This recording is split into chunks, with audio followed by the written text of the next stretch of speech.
The night was colder than usual, a sharp winter wind cutting through the empty streets as Emily walked aimlessly, her arms wrapped tightly around her thin body. She had nowhere left to go, no one left to call, and no strength left to pretend she was okay. Her eyes stung from crying, her clothes damp from the mist settling over the town, and every step felt heavier than the last. She didn't notice how close she was to collapsing until her vision blurred and a warm light appeared through the fog, coming from a small, cozy house at the end of the street. She moved toward it without thinking, drawn by the glow like a lost soul looking for a final refuge.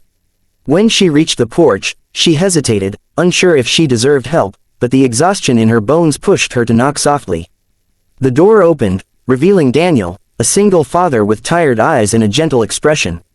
His brows furrowed in concern when he saw her trembling form. He didn't ask who she was or why she was there.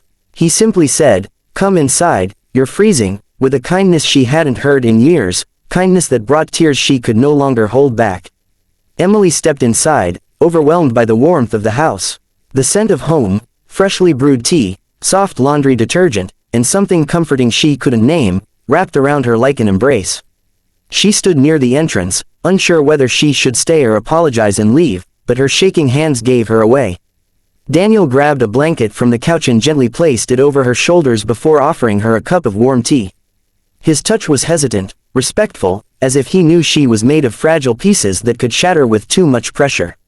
She tried to explain herself, her voice trembling as she whispered fragments of sentences. "I'm sorry, I didn't mean to bother, I just needed a place, just for tonight," but Daniel raised a hand softly. "You don't owe me an explanation right now," he said, his voice steady and sincere.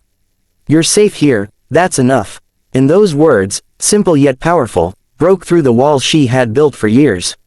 As she sat on the couch, clutching the warm mug, she noticed a small pair of pink shoes by the staircase and a drawing pinned to the wall, crayon hearts, stars, and stick figures labeled, "Daddy and Me." She realized he wasn't alone in this house, he had a daughter. The thought made her feel guilty for intruding, but Daniel quickly reassured her that it was okay. He went to check on his little girl, Lily, who was already asleep, her room glowing softly with a nightlight shaped like a moon. When Daniel returned, Emily apologized again, but he shook his head gently and sat across from her. "Everyone needs help sometimes," he said, "and tonight, you needed warmth." His eyes were calm, patient, and free from judgment. Emily felt her guard lowering in a way she hadn't expected, and for the first time in months, she didn't feel like running or hiding. The storm outside grew stronger, rain tapping urgently against the windows while thunder grumbled in the distance. Emily flinched at every loud sound, her entire body tensing with memories she didn't want to relive. Daniel noticed instantly. He took a slow breath and spoke in a gentle tone, "You can stay in the guest room tonight. The door locks from the inside, just so you feel safe." His sensitivity stunned her. Most people ignored signs of fear, but Daniel saw everything without asking uncomfortable questions. He led her down the hall to a warm, neatly prepared room. The soft lamp cast a golden glow on the blankets, making the space feel like a sanctuary. Emily stood at the doorway, fighting back tears again, overwhelmed by a level of kindness she wasn't used to receiving. "Thank you," she whispered, barely audible, but Daniel heard it. He smiled, soft, knowing, comforting, and said, "Rest. We'll talk tomorrow." Alone in the guest room, Emily wrapped herself in the blanket, the warmth seeping through her aching muscles. She felt her breathing slow, the pounding in her chest easing for the first time in what felt like an eternity. She listened to the storm outside, but for once, it didn't frighten her. Daniel's home felt protective, shielded by something she couldn't explain. As her eyes grew heavy, she allowed herself to imagine, just for a moment, what it would be like to belong somewhere. What it would feel like to have a home, a family, someone who cared, not because they wanted something from her, but simply because they had a good heart. She drifted into sleep with a feeling she hadn't known in years, safety. Daniel stayed awake long after Emily had fallen asleep, sitting quietly at the dining table with a half-finished cup of tea. He wasn't the type of man to let strangers in easily, especially with a child to protect, but something about Emily felt different. Her eyes held a pain he recognized, one he had once lived through himself.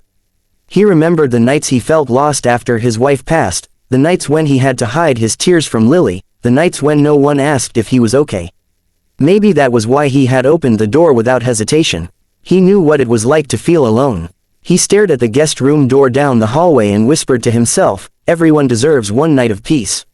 Little did he know that this night would change far more than he imagined. Morning light streamed softly through the curtains, filling the house with a gentle golden glow.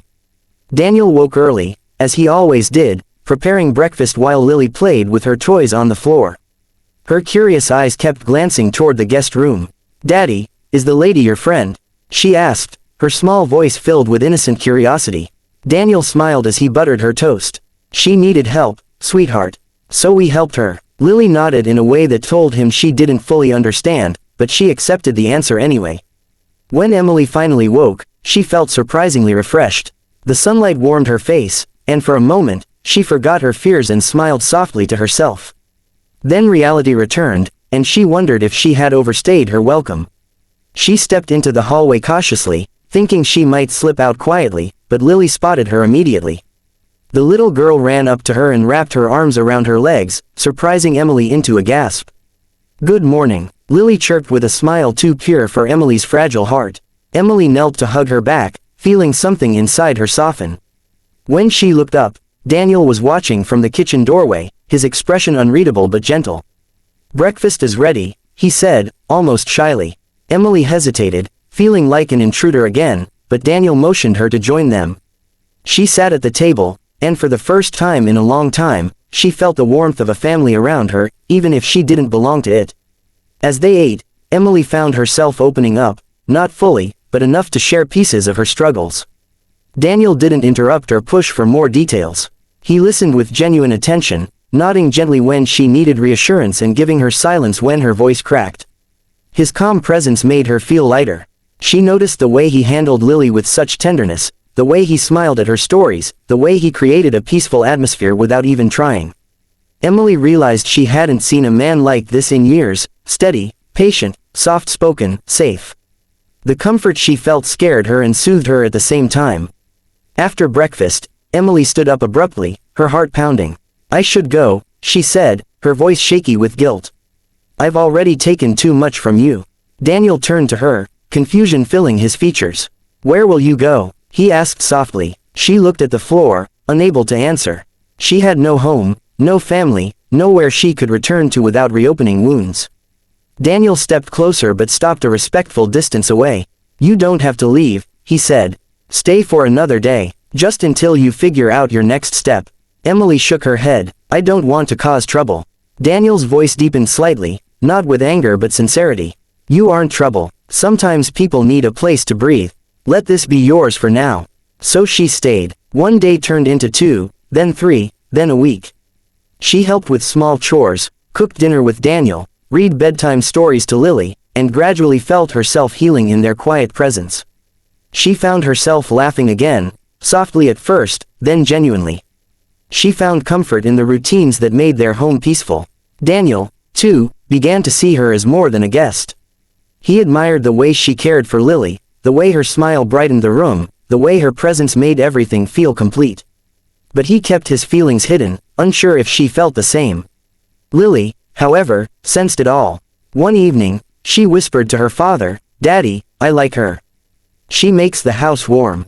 Emily felt the same warmth growing inside her. Every moment she spent with Daniel made her heart feel less heavy. She admired the quiet strength he carried, the kindness he showed without needing praise, the gentleness with which he treated her wounds, emotional and unseen. One night, as they cleaned the kitchen side by side, their hands brushed accidentally. They froze. Emily felt her breath catch, but Daniel's eyes softened, revealing emotions he could no longer hide. Neither spoke of the moment afterward, but it lingered in their hearts, weaving itself into the fragile bond forming between them. Then came the morning that would change everything. Emily woke to Lily's cheerful laughter in the living room. She followed the sound and found Daniel kneeling beside his daughter, tying her shoelaces with a soft smile. When he looked up and saw Emily standing there, something shifted in his gaze, a certainty she had never seen before. Lily ran to Emily excitedly and grabbed her hand. "Daddy said you're staying forever," she announced proudly. The words made Emily's heart stop. She looked at Daniel, eyes wide, unsure whether she had misheard. Daniel stood slowly, his expression gentle but serious. He walked toward her with steps full of intention, his voice low and warm when he finally spoke. Lily asked who you are to us now, he said. And I realized the only word that felt right was, my wife. Emily's breath caught painfully in her chest. Her eyes widened, tears forming instantly. Daniel, why would you say that? She whispered. He stepped close enough to take her trembling hands in his. Because you brought light back into this home. Because you healed pieces of us without asking anything in return. Because Lily loves you. And because I can't imagine this house without you anymore. The world seemed to stand still as Emily looked into Daniel's eyes, warm, steady, sincere. Tears streamed down her face, but they were not tears of fear. They were tears of belonging. She knelt down to hug Lily tightly, then rose to meet Daniel's gaze once more. If you truly mean it, she whispered, her voice shaking with emotions she could no longer hide, then I'll stay. Not as a burden, but as family. Daniel gently cupped her face, brushing away her tears with his thumb. Stay as my wife, he said softly. Not because you need a home, but because we need you in ours. And as the morning sunlight filled the room, Emily realized she had finally found the love, safety, and family she had spent her whole life searching for. Not for a night, but forever.